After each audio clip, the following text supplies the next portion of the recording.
Power and money changes people. It changes people. And I feel like you never can't know who somebody truly is until they get somebody. Or until they get like a position to where they don't need you anymore. And like, I feel like in this movie it shows that. So, this is my vlog and I hope it was good.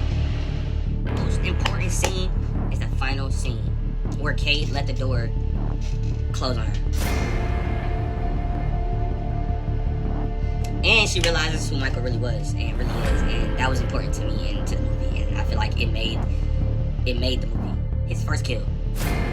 That is the turning point that made him like numb to killing, in my opinion. Like, I feel like it made him cold-blooded, and like, because at first he was nervous. He was nervous and he didn't know what to do. He didn't know how to go about it.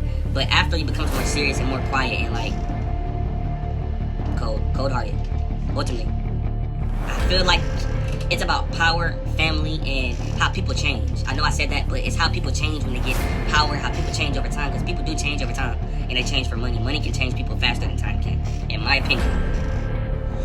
Godfather also shows the American dream in a weird way. Like, it shows a weird angle. Like, it shows like an angle where success through illegal ways, you know, like it shows that, you know, because most people think of the American dream like legally. Well, they show it illegally, and like, I feel like it's real. Like, not everybody's doing the right thing. Like, not everybody's doing legal things. And I'm just saying, like, I feel like I can respect the realism. And also, one of the points I also seen with this movie that really made me like think about is family versus business. It's like, can you mix family and business? Like, that's a great question they probably should ask, like, as a critic, like, on this movie, like. And I don't think you can. It's very hard to, at least, like, to mix family and business. I know, me personally, anything I do, I probably would keep, like, conflicts of interest out of it, like, just out of respect, like, so I can focus on the job, focus at the task at hand, like. But ultimately, they always talk about family, but at the same time, everything they do is a business. So that it makes sense, and like, I feel like, yeah, they should stop mixing family and business if it's just business, and don't lie. Don't lie and say it's business. It's like it's family when it's really just business. You know, keep it real.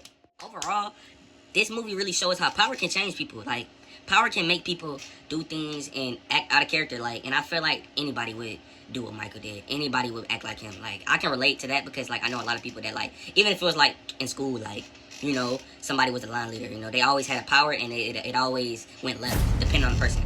But ultimately, like, he lost morals and he just wasn't. I don't think he really was a good representation of having power and doing the right thing by it, in my opinion. It's Don Vito. It shows how you don't have to be loud to be, like, respected, in a sense.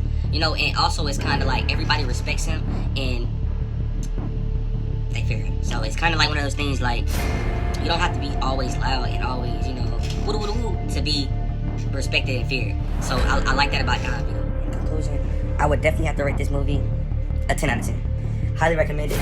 I would recommend it to a friend. And yeah, hope you enjoyed my vlog, and see you later. Bye.